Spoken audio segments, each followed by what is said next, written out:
విస్తృత సమావేశానికి ముఖ్య అతిథిగా వచ్చేసినటువంటి పల్లూరు వెంకటన్న గారికి, అలాగే డిస్ట్రిక్ట్ కార్పొరేషన్ చైర్మన్ తిరుపతన్న గారికి, జిల్లా అధ్యక్షులు మోహన్ గారు, అందరికీ పేరు పేరు హృదయపూర్వక నమస్కారాలు. అలాగే కుటుంబ సభ్యులందరికీ నమస్కారం.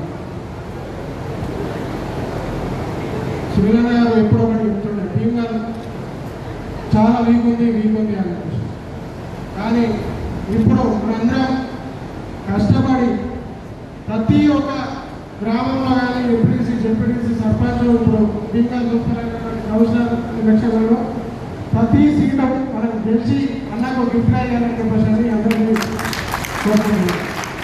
అలాగే ఇప్పుడు గ్రామ శాఖ అధ్యక్షులుగా దరఖాస్తు చేసుకున్నటువంటి ప్రతి ఒక్కరికి హార్దిక శుభాకాంక్షలు.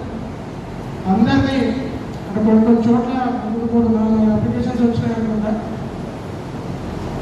వారిని పార్టీ మీరు చేసిన పార్టీ చేసినటువంటి సేవలను గుర్తించి అవకాశం కల్పిస్తుంది. అలాగే రాని వారు ఎవరు కూడా ఫీల్ కావద్దు, డిసప్పాయింటెడ్ కావద్దు. వారికి ఖచ్చితంగా మండల కమిటీలో కానీ జిల్లా కమిటీలో కానీ ఏదో కమిటీలో తీసుకొని సరైన గుర్తింపు ఇస్తారు.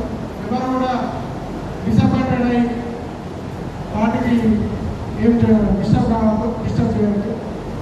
అంతేకాకుండా అన్న మా తరఫున ఒకటి రిక్వెస్ట్, లాస్ట్ టైం అంగన్వాడీ ఎలక్షన్స్లో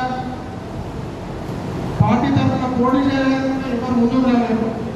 అంత కష్టకాలం ఉంది. అప్పుడు పోటీ చేసిన వాళ్ళకు ఇప్పుడు రాబోయే ఎలక్షన్లో ఖచ్చితంగా వాళ్ళకి ఫస్ట్ ప్రయాణించి వాళ్ళకి గుర్తించడం రిక్వెస్ట్.